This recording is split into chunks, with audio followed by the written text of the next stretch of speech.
We're continuing with our reading of the Srimad Bhagavatam. We're immersed in the third canto, and we're all the way up to chapter 27, entitled Understanding Material Nature.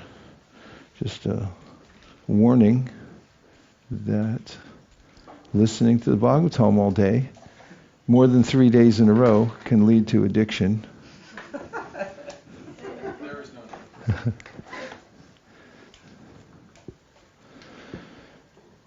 27, text 1, Understanding Material Nature. The personality of God at Kapila continued.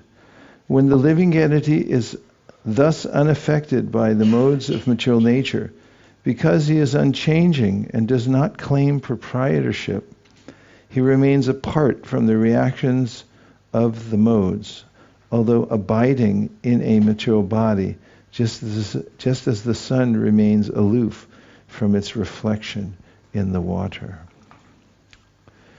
Purport. In the previous chapter, Lord Kapiladev has concluded that simply by beginning the discharge of devotional service, one can attain detachment and transcendental knowledge for understanding the science of God. Here the same principles confirmed. A person who is detached from the modes of material nature remains just like the sun reflected on water. When the sun is reflected on water, the movement of the water or the coolness or unsteadiness of the water cannot affect the sun. Similarly, Vasudeve Bhagavati Bhakti Yoga Prayojita at Bhagavatam 127, when one engages fully in the activities of devotional service, Bhakti Yoga, he becomes just like the sun reflected on water. Although a devotee appears to be in the material world, actually he is in the transcendental world. As the reflection of the sun appears to be on the water, but is many millions of times away, many millions of miles away from the water, so when engaged in the Bhakti Yoga process is nirguna, or unaffected by the qualities of material nature.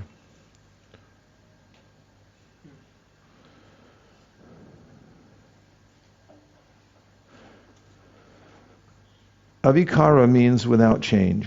It is confirmed in Bhagavad Gita that each and every living entity is part and parcel of the Supreme Lord, and thus his eternal position is to cooperate or to dovetail his energy with the Supreme Lord. That is his unchanging position. As soon as he employs his energy and activities for sense gratification, this change of position is called vikara. Similarly, even in this material body, when he practices devotional service under the direction of the spiritual master, he comes to the position which is without change, because that is his natural duty. As stated in the Srimad Bhagavatam, liberation means reinstatement in one's original position. The original position is one of rendering service to the Lord, bhakti yogena, bhaktya. When one becomes detached from material attraction and engages fully in devotional service, that is changelessness. Akartritvat means not doing anything for sense gratification. When one does something at his own risk, there is a sense of proprietorship and therefore a reaction. But when one does everything for Krishna, there is no proprietorship over the activities. By changelessness and by not claiming the proprietorship of activities, one can immediately situate himself in the transcendental position. I'll just point out the word immediately. By changelessness and by not claiming the proprietorship of activities, one can immediately situate himself in the transcendental position in which one is not touched by the modes of material nature, just as the reflection of the sun is unaffected by water. What did you think of that verse and purport? Yes?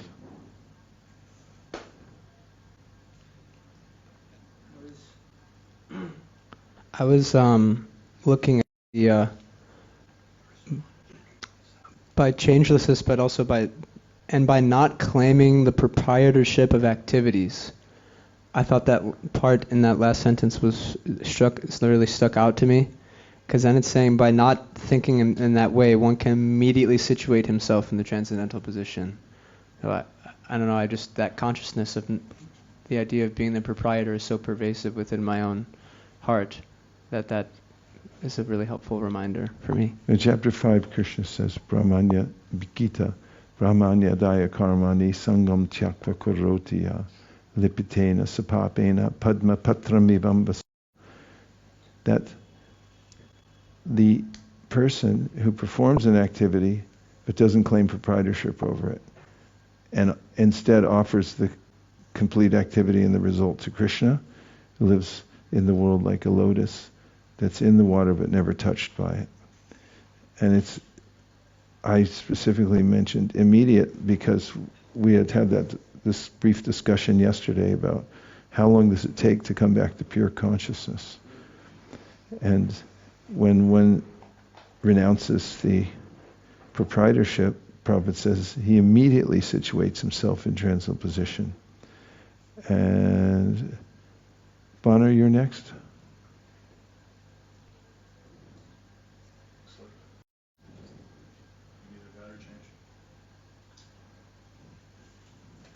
Okay, we'll come back to you tomorrow. No, it's good. It's good. Is it? You just gotta hold it down. So what does that mean? What is it when it talks about proprietorship? What is that proprietorship? Because there's several things that come to my mind. Like, for example, we want to, in some sense, aren't we claiming proprietorship over our kind of admitting we've performed sinful activities? And it brings to mind also where Prabhupada talks about human life as a life of responsibility. Like, what do we take? So what is this, when it says one is not claiming proprietorship, that means proprietorship over what? Well, I'll tell you two quick stories. One was circa 1974, in Prabhupada's room where he used to stay, half a block from the San Francisco temple, and one of the devotees had, in our meeting then, praised Prabhupada and said, "It's all your mercy, Prabhupada." And then Prabhupada slapped the table really hard. And he said, "It is not." He said, "It is the mercy of my Guru Maharaj." It was immediate. He was loaded up, ready to pass it off to his Guru Maharaj, any credit that he was getting from the praise. And then there's a story from the Bhaktisiddhanta Vaibhav where one of the devotees in the Gaudiya Math had become really successful developing a community project. And some of the devotees claimed that he was expert, but he was very attached. So Srila Bhaktisiddhanta called him, that is the one running the project, as well as the complainers, those who were complaining about him, into his room, and he summarily told the person who was the proprietor of the project that I've decided to reassign you to another place. And to which that devotee responded, "Yes, Guru Maharaj, where would you like me to go?" And then he said, "You can stay." Because he was in that mood that it's not my project, I can move on wherever you want me to go. And as far as the claiming proprietorship over past sinful activities, there's a way in which the Tattenu Kampam verse mentions Tattenu Kampam Susamikshamano Bhunjana Ivatma Kritam Vipakam. Kumbhipaka is indicated in that second line. And that I've put myself in the pot, put the water in and I lit the flame, and now I don't have anybody else to blame for those mistakes. I'm the one who perpetrated it, and now Krishna, you're so kind, you're purifying me of these by giving me a token of what I deserve. So that's the idea of proprietorship over the past sinful activities. Okay, anything else? Yes? As far as reflections from the verse we just read, the verse itself, I thought... Literally, reflection. Reflections, yeah, literally. I thought that analogy was really elegant. Yeah. I like that. And then in the purport, I thought when Prabhupada was framing that changelessness is our natural position, and as soon as we start to try to gratify our senses separately, then we're changing. It was, I mean, that's a tattva, but hearing it was really nice, because I'm thinking, as they say, I'm thinking like I'm a human being having a spiritual experience, and Prabhupada's here saying, no, you're a spiritual being having a human experience. All this other stuff is the weirdness. That's all the unnatural stuff. You're actually just changeless. You're actually just part and parcel of Krishna. Everything else is your little dream that you're living. But when he put it that way, the way he did it was very, I could feel that. So, thank you. Yeah. Okay, Mahendra? No, okay. Text number 2. Actually, now the Antaryami has entered.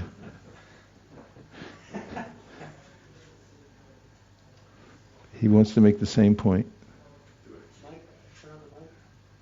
Don't worry, I can read lips. I've been on Zoom long enough.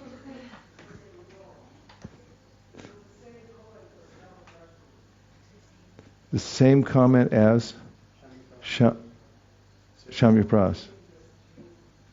Changelessness. Okay. When the soul... Oh, go ahead. No, it's fine. When the soul is under the spell of material nature and false ego, identifying his body as the self, he becomes absorbed in material activities, and by the influence of false ego, he thinks that he is the proprietor of everything.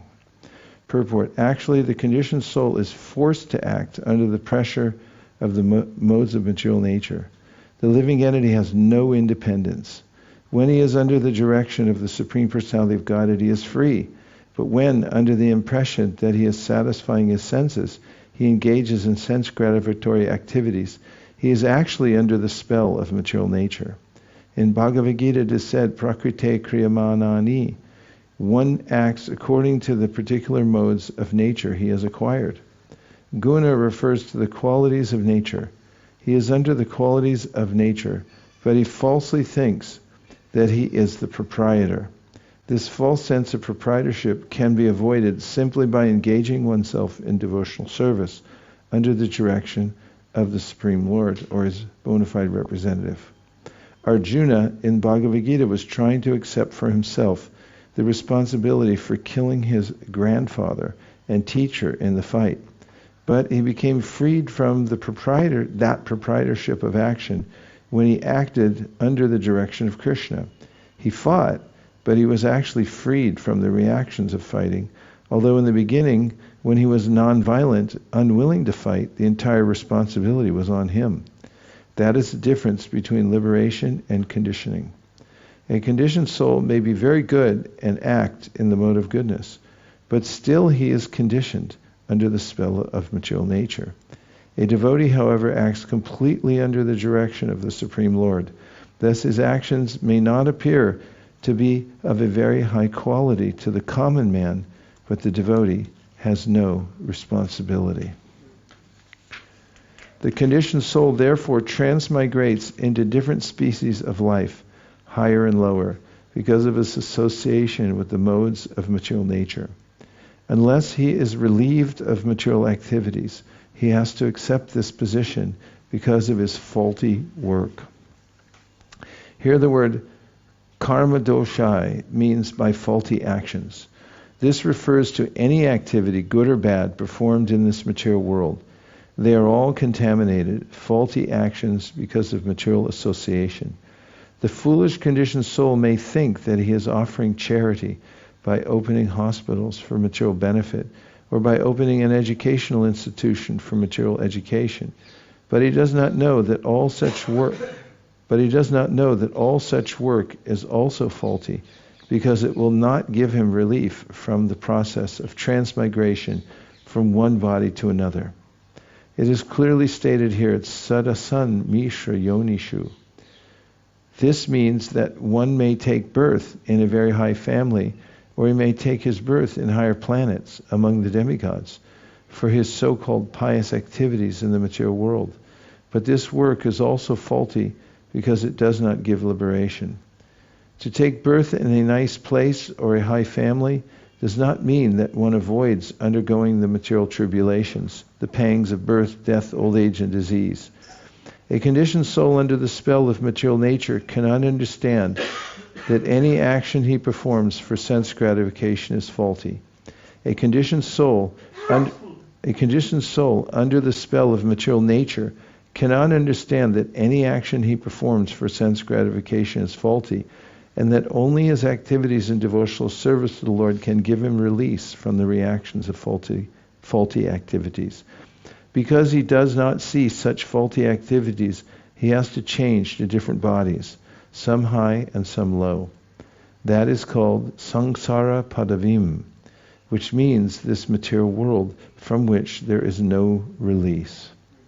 One who desires material liberation has to turn his activities to devotional service. There is no alternative. Text 4. Actually, a living entity is transcendental to material existence, but because of his mentality of lording it over material nature, his material existential condition does not cease.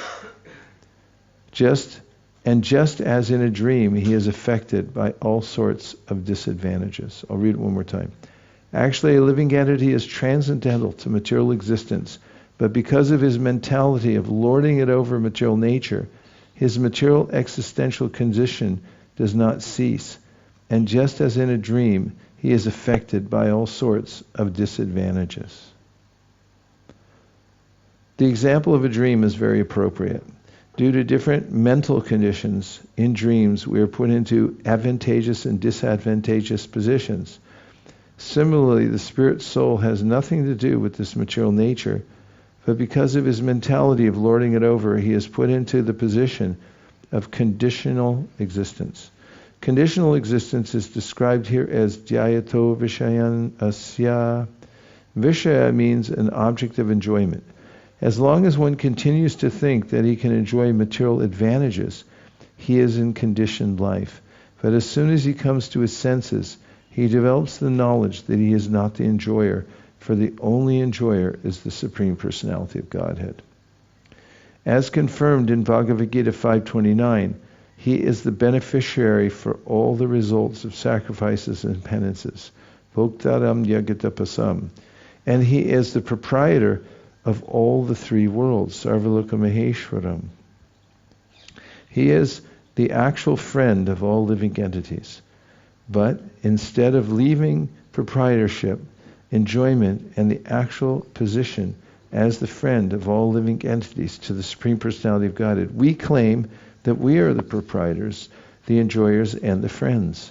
We perform philanthropic work thinking that we are the friends of human society.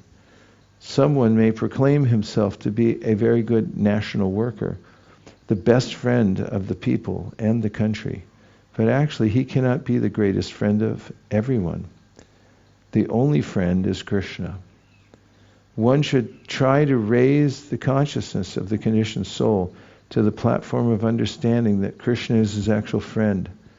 If one makes friendship with Krishna, one will never be cheated, and he will get all help needed. Arousing this consciousness of the conditioned soul is the greatest service, not posing oneself as a great friend of another living entity. The power of friendship is limited. Although one claims to be a friend, he cannot be a friend unlimitedly. There are an unlimited number of living entities, and our resources are limited.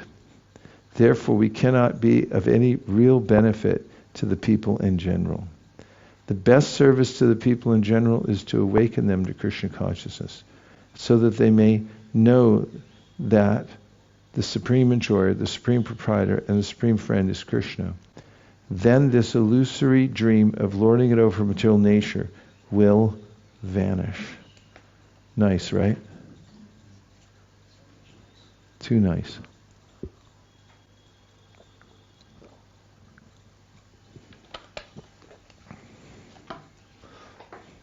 It'll vanish.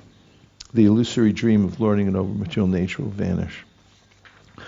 This idea about waking up from a dream. All suffering comes from the mind. The mentality, because of the mentality of lording it over material nature.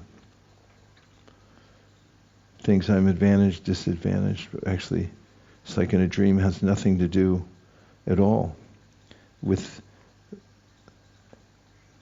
one's material position. Just have to give up the sense of proprietorship. Bhoktaram yakatapasam sarvaloka maheshwaram suriram sarvabhutanam gyatpamam shantim richati.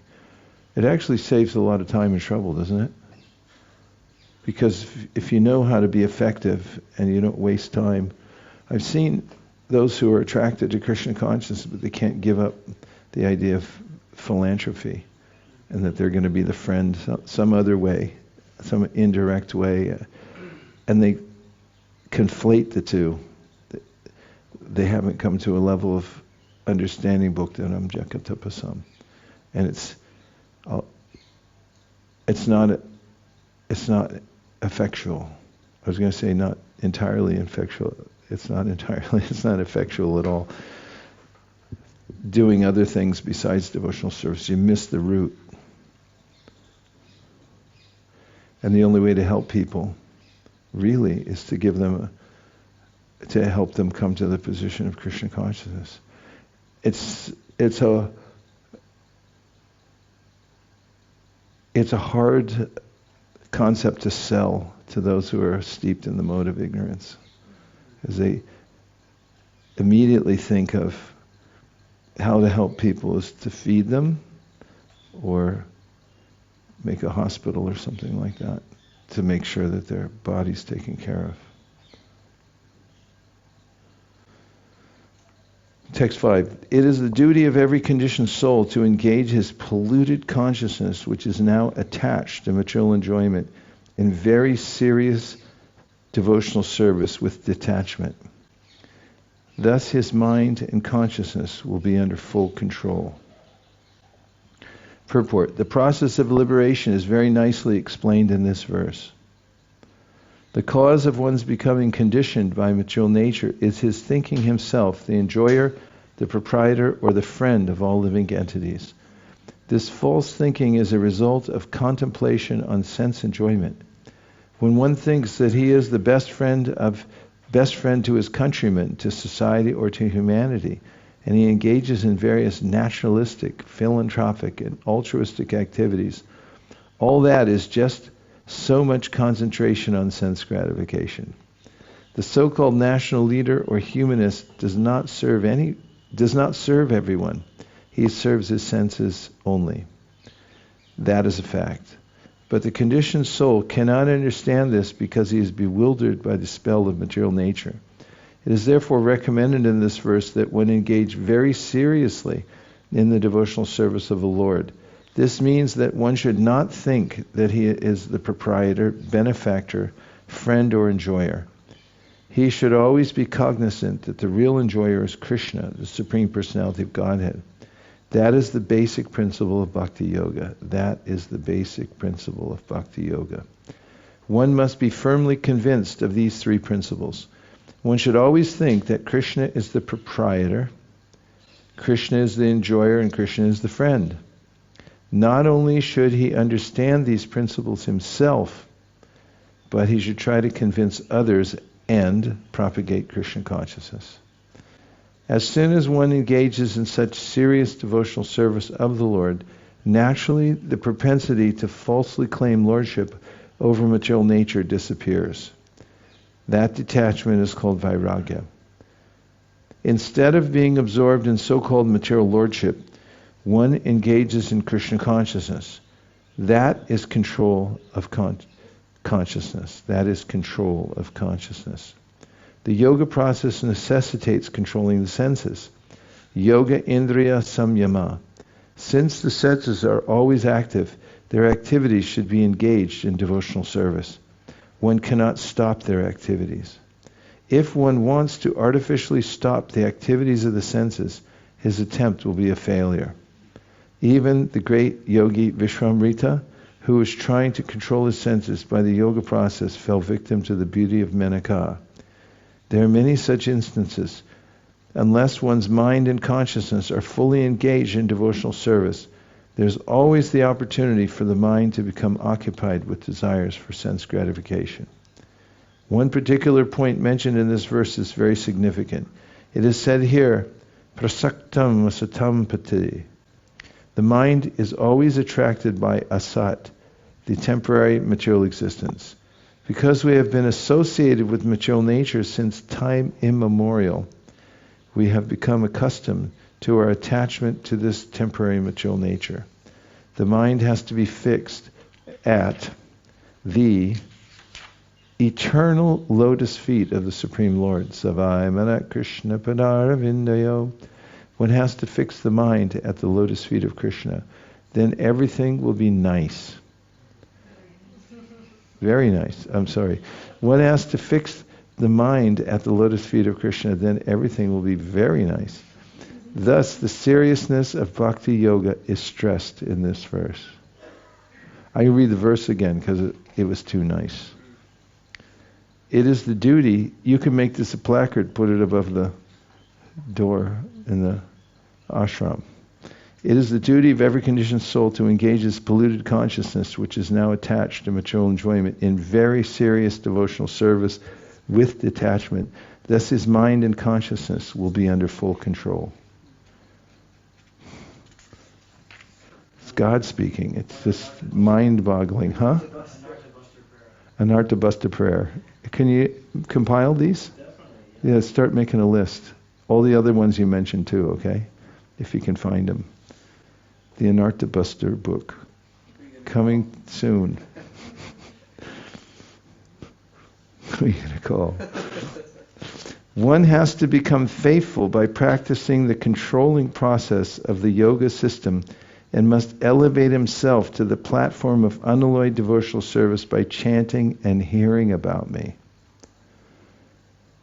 Purport. Yoga is practiced in 8 different stages: yama, niyama, asana, pranayama, pratyahara, dharana, dhyana, and samadhi. Yama and niyama mean practicing the controlling process by following strict regulations, and asana refers to the sitting postures. These help raise one to the standard of faithfulness in devotional service. The practice of yoga by physical exercise is not the ultimate goal. The real end is to concentrate and to control the mind and train oneself to be situated in faithful devotional service. Bhavena, or bhava, is a very important factor in the practice of yoga or in any spiritual process. Bhava is explained in Bhagavad Gita 10.8. Huda bhava samanvita. One should be absorbed in the thought of love of Krishna. When one knows that Krishna, the Supreme Personality of Godhead, is the source of everything, and that everything emanates from him, aham sarvasya prabhava, then one understands the Vedanta aphorism, janmadhyasayataha, the original source of everything. And then he can become absorbed in bhava, or the preliminary stage of love of Godhead. Rupa Goswami explains very nicely in Bhakti Rasamrita Sindhu how this bhava, the preliminary stage of love of God, is achieved. He states that one first of all has to become faithful, Shraddhayanvita. Faith is attained by controlling the senses, either by yoga practice, following the rules and regulations and practicing the sitting postures, or by engaging directly in bhakti yoga as recommended in the previous verse. One of the 9 different items of bhakti yoga, the first and foremost, is to chant and hear about the Lord.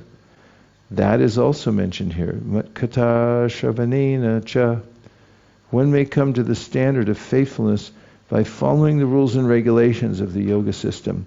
And the same goal can be achieved simply by chanting and hearing about the transcendental activities of the Lord. The word cha is significant. Bhakti yoga is direct. And the other process is indirect. Bhakti yoga is direct, and the other process is indirect. But even if the indirect process is taken, there's no success unless one comes fully to the direct process of hearing and chanting the glories of the Lord. Therefore, the word satyena is used here. In this connection, Swami Sridhar comments that satyena means nishkapatena, without duplicity. The impersonalists are full of duplicity. Sometimes they pretend to execute devotional service, but their ultimate idea is to become one with the Supreme. This is duplicity, kapata.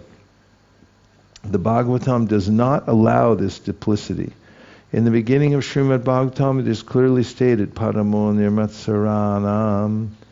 This treatise, Srimad Bhagavatam, is meant for those who are completely free from envy. The same point is again stressed here. Unless one is completely faithful to the Supreme Personality of Godhead and engages himself in the process of hearing and chanting the glories of the Lord, there's no possibility for liberation. Okay, we have what? We have what? Oh, we have time for about a half a realization. So stop mid-sentence. I really like this last point about impersonalists being full of duplicity. I see sometimes they do kirtans, which means I want to engage in your service, and then why? Because I want to become one with you. Like, I just want to be equal to you. That's why I'm this. So, like, duplicitous, it was really nicely explained here. Shockingly so, isn't it? Thank you for remembering that. Pranahari and then Prabhupada Priya. Looking outside to the... Okay. We've got some takers. Go ahead. I really liked how Prabhupada quoted the verse from Bhagavad Gita, Aham Sarvasya Prabhavo. I thought it was so relevant to the whole couple chapters that we've been hearing, how when you realize this is all coming from Krishna, Krishna's the active ingredient in it all, the super soul of the universe and the individual living entity, then itimatva bhajantemam, then naturally it's almost as if it's not needed to be said. I know in other, I don't know if it's in the Bhagavatam or some commentary, but about, you hear, actually it's in Chaitanya Charitamrita, that there's buried treasure over there. You don't need to tell the person to dig. It's implied in just that statement. So I'm just hearing the whole Sankhya philosophy, thinking, one might think, what is this about? What am I supposed to get out of this? But it seems like Kapila Dev is really spelling it out for us, that the whole point of this is to worship, specifically in this verse, by hearing and chanting the glories of the Lord. And also in that story of Sarvagya, the astrologer, is mentioned, I think that's a weird way to say that.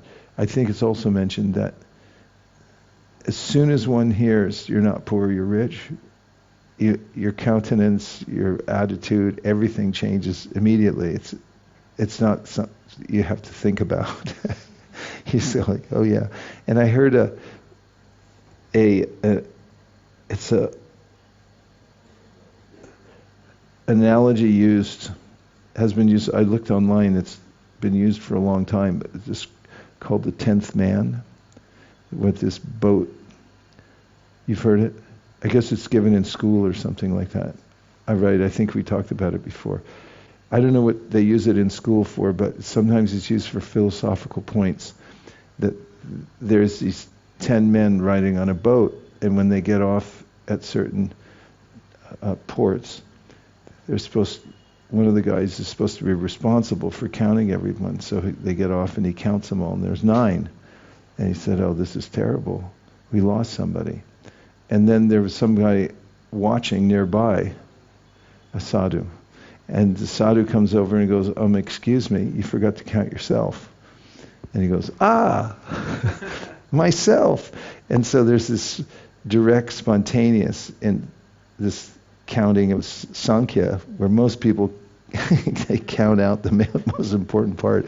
But then Kapila Sankhya says, no, you're the one that's animating your mind and your intelligence without you there. And you're like, "Oh, I forgot. Okay, now I remember." It's instantaneous. There was Prabhupada, but there was one outside. I saw a hand up.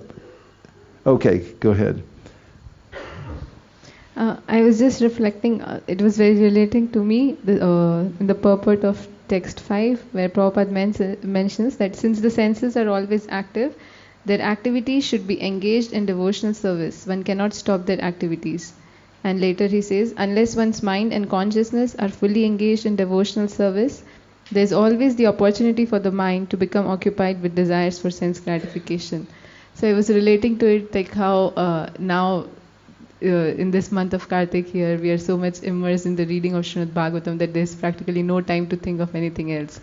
But otherwise, there is so many things coming to the mind and unnecessary wastage of time for me. Yeah, and even if somehow they sneak in, it's like, well, I don't have time anyway, so I got to go to the next thing. I was thinking about renunciation in the context that you're mentioning it, as you always have somewhere better to go. It's like, would you like this? Yeah, but I got to go.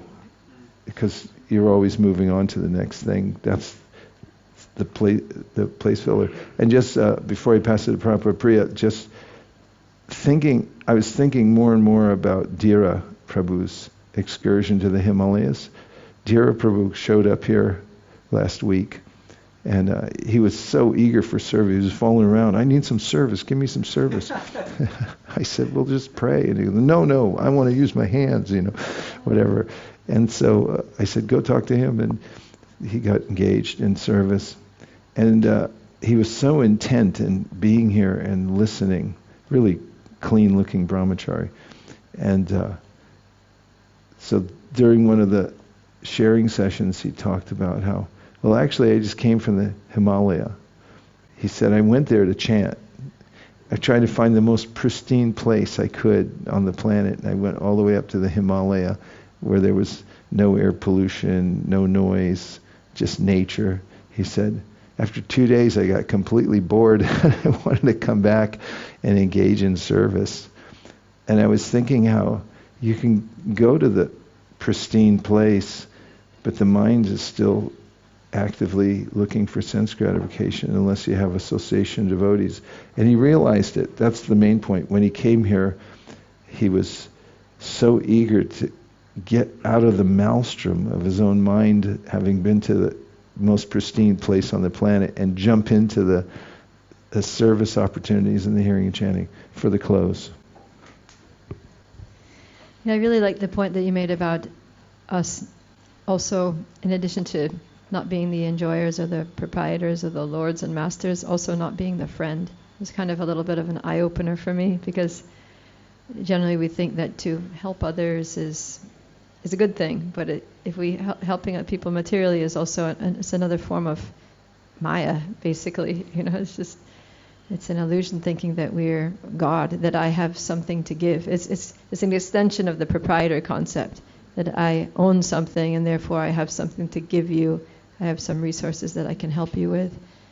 So, and just hearing this point, which is a basic point, but just hearing this point again, that we're not the proprietors, we're not the masters, we're not the controllers. For me personally, it's just so relieving. Whenever I hear it and really let it sink in to my heart, I just feel like a whole weight just drops. Yeah. Just like, wow.